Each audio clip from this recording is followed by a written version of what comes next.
Paz e graça, irmãos.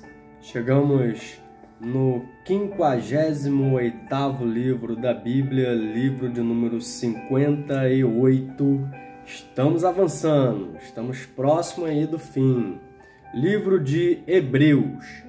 O livro de Hebreus é um livro que a gente não sabe ao certo quem escreveu. Existem algumas especulações, se foi Paulo, se foi Apolo, se foi Priscila e Áquila, se foi Barnabé, enfim, a gente não tem um consenso em relação à autoria do livro. O livro foi escrito pouco antes do ano 70 depois de Cristo, porque o livro menciona rituais e sacrifícios que eram ainda efetuados no templo, e nós sabemos que o templo de Jerusalém foi destruído no ano 70. Então, o ambiente aqui em que esse livro é escrito, os sacrifícios ali ainda estão ocorrendo. Então, por volta, pouco antes ali do ano 70, que foi escrito o livro. O livro de Hebreus é um dos livros assim mais extraordinários do Novo Testamento, que faz com que a gente compreenda o sacrifício de Cristo na cruz do Calvário. O livro de Hebreus, ele traz uma narrativa para quem está familiarizado com a história dos judeus. É por isso que o livro se chama Hebreus, porque foi dirigido para os hebreus.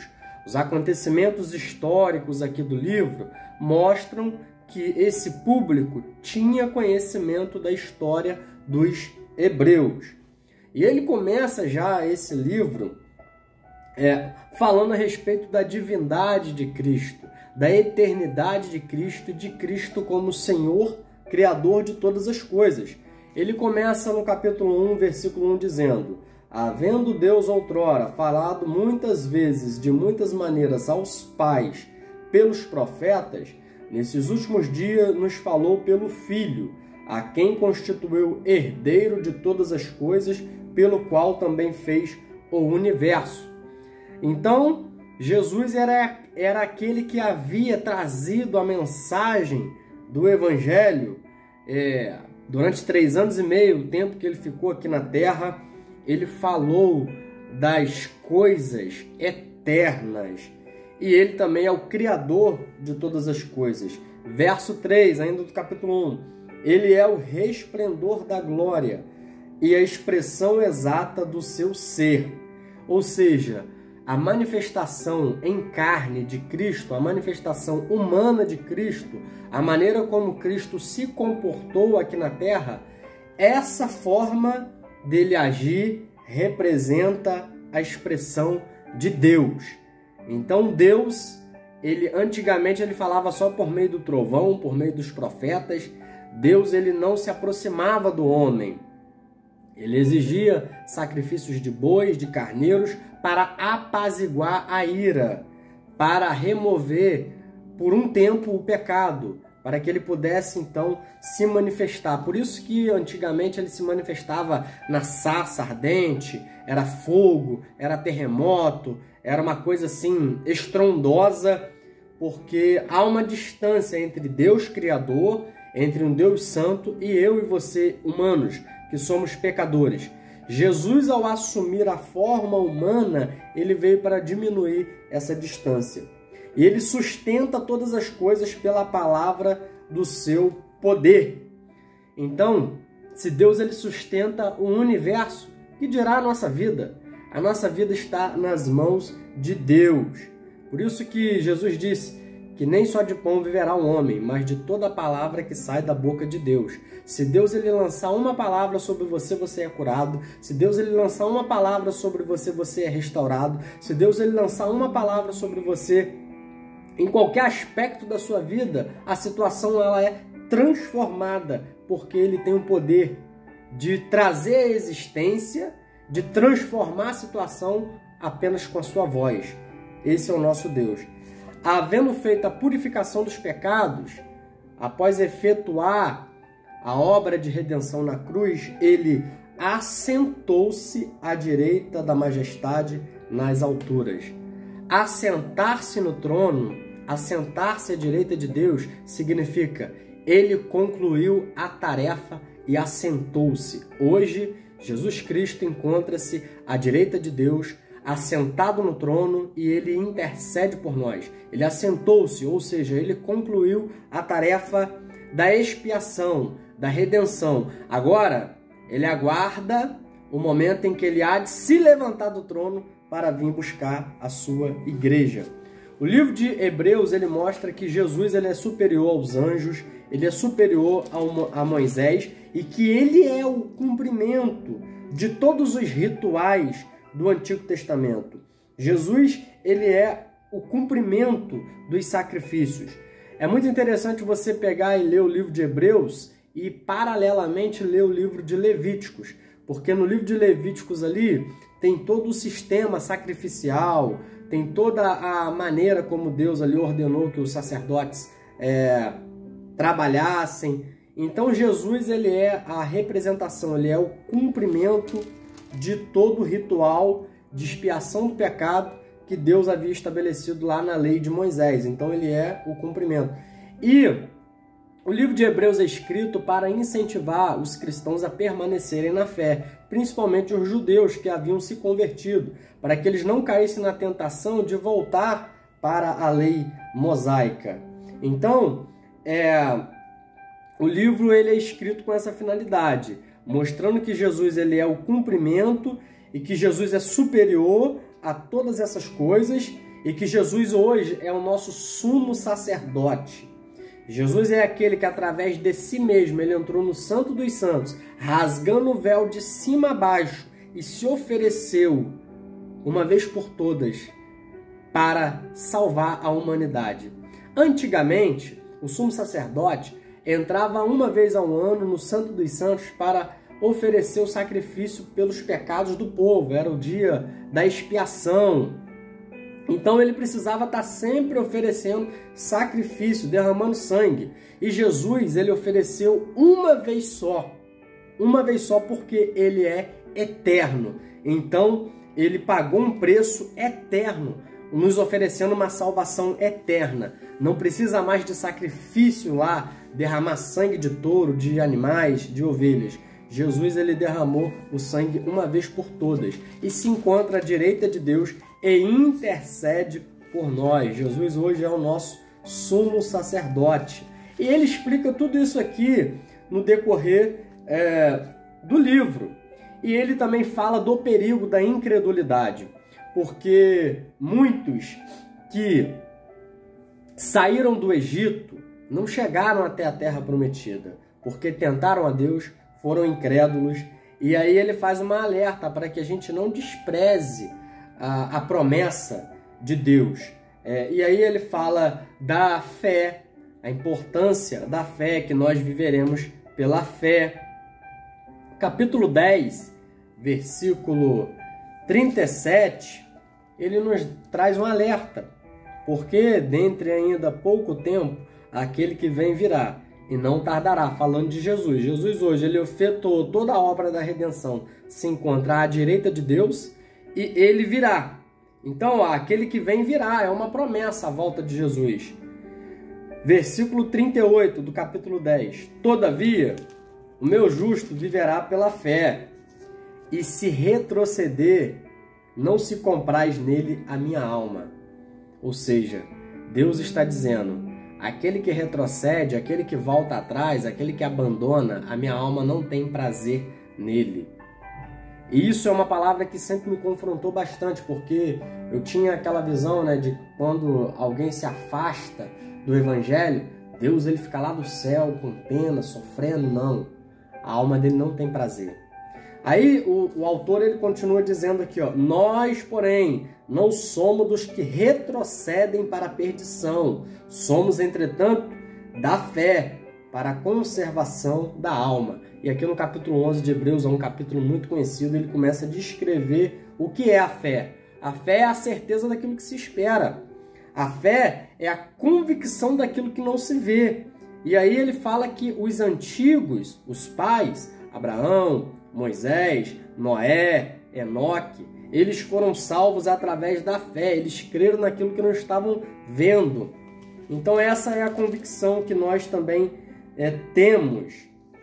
Capítulo 12, que ele fala da importância da disciplina, que Deus ele corrige a quem ele ama.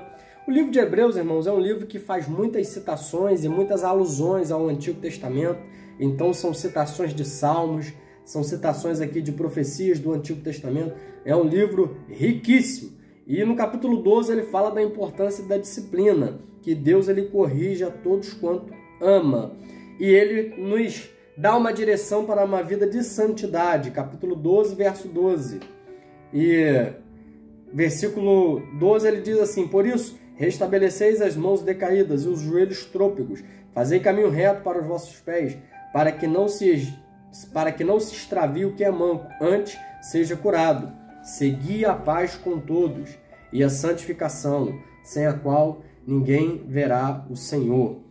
Então, a santificação ela é necessária para um processo avante e acima. Nós estamos sempre avançando em direção à pátria celestial. E o que nos fortalece nesse processo é a santificação, é a separação, aguardando a promessa de um descanso. Aqui Hebreus fala muito, ele usa muito a terra de Canaã como analogia de uma terra de descanso, a terra da promessa. Só que o nosso descanso verdadeiro, a nossa pátria esperada é os céus.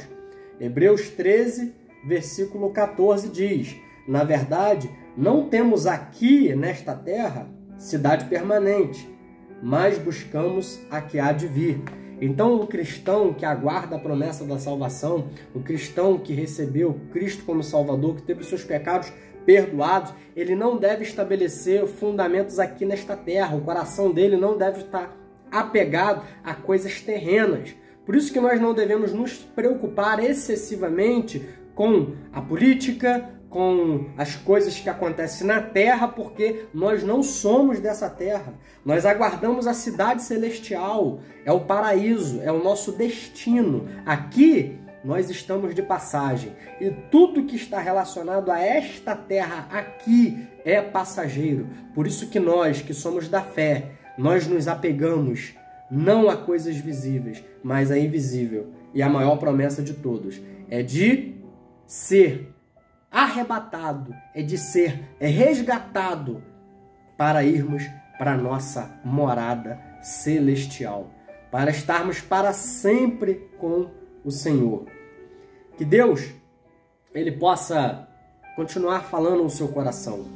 E como diz aqui o escritor aos Hebreus: se hoje ouvirdes a sua voz, não endureçais o vosso coração.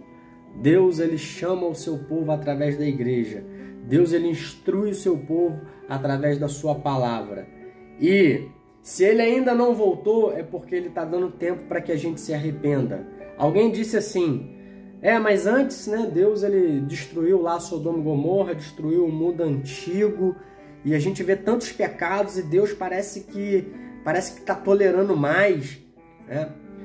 A Bíblia diz, Jesus disse, que no dia do juízo final haverá menos rigor para Sodoma e Gomorra do que para Tiro e Sidom, do que para aquelas cidades onde Jesus pregou o Evangelho.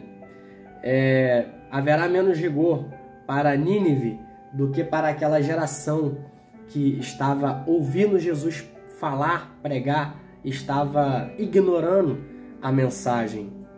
Então, se haverá menos rigor, ainda haverá um julgamento futuro. Não é porque ele destruiu o mundo. Ele não destrói agora, ele tolera para que as pessoas se arrependam, e aqueles que ficam no pecado, eles acumulam ira e indignação para o dia do juízo final. Então, hoje, aqueles que têm a oportunidade de ouvir a mensagem do Evangelho e ignoram e continuam na sua vida de pecado, no dia do juízo final, a consequência do julgamento vai ser muito maior do que a de Sodoma e Gomorra.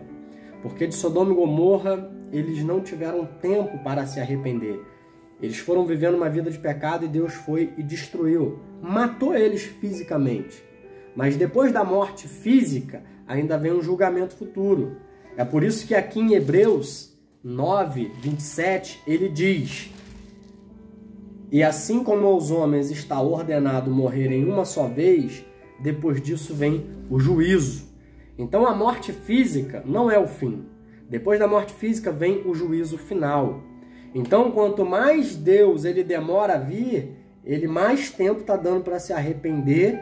Agora, aqueles que não se arrependem estão acumulando ira e indignação para a sentença final do juízo final.